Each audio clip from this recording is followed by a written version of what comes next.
आज की वीडियो आपके लिए बहुत ही ज्ञानवर्धक होने वाली है। इस वीडियो में हम आपके लिए बहुत ही अच्छी जानकारी लेकर आए हैं। आपसे निवेदन है कि इस वीडियो की समाप्ति तक आप इस चैनल पर बने रहें। प्रिय दर्शकों, कहते हैं कि लड़की के घर खाना खाने से जन्मों जन्मांतर तक पाप भोगने पड़ते हैं। क्या जन्मों जन्मों तक इन्हीं पापों का दुख झेलना पड़ता है? क्या मनुष्य इन्हीं पापों के पछताव की अग्नि में पूरे जीवन तक जलता रहता है? तो सत्य क्या है और झूठ क्या है, आइए प्रिय दर्शकों इस कहानी के माध्यम से समझते हैं। किसी गांव में एक सज्जन परिवार रहा करता था। यह परिवार 4 सदस्यों का परिवार था, पति पत्नी एवं एक पुत्र और पुत्री। चारों प्राणी उस घर में बहुत ही सुख से रहा करते थे।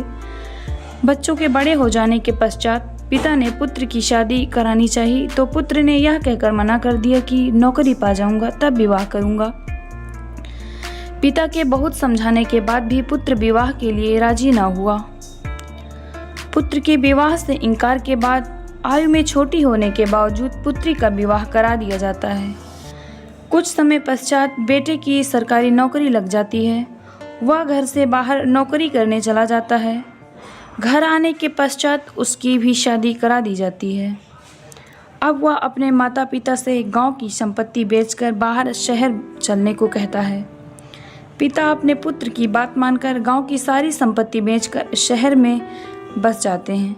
शुरुआती दिनों में पुत्र एवं पुत्रवधू माता पिता की खूब सेवा करते हैं। कुछ समय पश्चात बुढ़िया की मृत्यु हो जाती है। पत्नी के चले जाने के बाद उस पिता की शरीर अब कमजोर होती चली गई, क्योंकि कहते हैं कि पति पत्नी जिंदगी रूपी पहिया होते हैं। अगर एक पहिया टूट जाता है तो दूसरे पहिए को बहुत बड़ा झटका लगता है। वह झटका उस पिता को लग चुका था। अब पिता का शरीर कमजोर होता चला गया, तरह तरह की बीमारियों से ग्रसित होने लगे। यह देखकर बूढ़े बाप की पुत्रवधू उनसे घृणा करने लगी। नतीजा यहाँ तक पहुँच गया कि एक दिन बहू ने ससुर को वृद्धाश्रम छोड़ने के लिए अपने पति से कह दिया। कहा कि अब इनकी सेवा करना मेरे बस की बात नहीं, क्योंकि इनको अनेक तरह की बीमारियां लग चुकी हैं। मैं नहीं चाहती कि इनकी बीमारियों का प्रभाव मेरे बच्चों पर पड़े। अपनी पत्नी के कहे मुताबिक वह अपने बूढ़े बाप को वृद्धाश्रम छोड़ आया। छोड़कर आते वक्त तो कभी कभी मिलते रहने का वादा कराया था, किंतु अपने पिता से मिलने कभी नहीं गया। कई वर्ष बीत जाने के पश्चात एक दिन बूढ़ा पिता बहुत परेशान हुआ। उसे अपने घर परिवार की याद सताने लगी।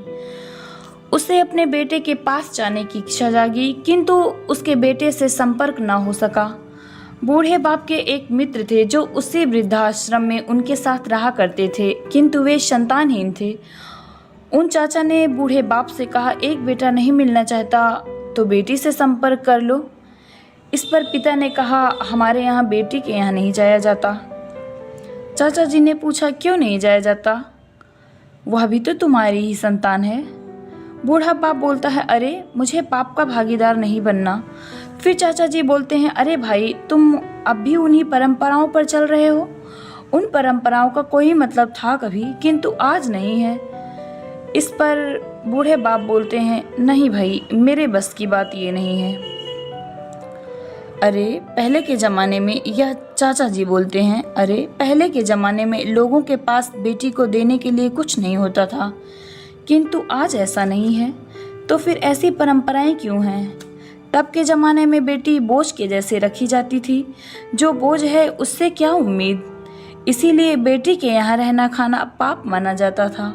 लेकिन आपने तो अपनी बेटी को भी उसी विद्यालय में पढ़ाया जहाँ बेटे को पढ़ाया। आपने तो कभी किसी कार्य में दो आंख नहीं की।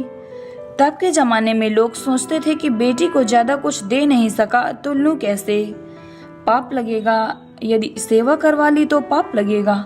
सारे नियम समय की ज़रूरत के हिसाब से बनते हैं। जब ऐसा समय अब नहीं रहा तो ऐसी परंपराएं क्यों हैं? अब तो बेटियां भी पिता की संपत्ति में अगर चाहें तो बराबर की हिस्सेदारी ले सकती हैं। तो मेरे हिसाब से तुम्हें अपनी बेटी को किसी तरह बुला लेना चाहिए और उसके साथ चले जाना चाहिए। दादाजी को बात समझ में आती है, किंतु वो समाज और परंपरा के डर से हिचकिचाते हैं। इस पर चाचा जी बोलते हैं कि प्रत्येक गलत चीज़ को ख़त्म करने के लिए किसी न किसी को तो शुरुआत करनी ही पड़ती है। क्यों न ये शुरुआत तुम ही करो। 4 लोग जो कुछ कहेंगे 4 दिन कहेंगे, फिर वही चीज़ परंपरा बन जाती है, रीति रिवाज का गहरा हिस्सा बन जाती है।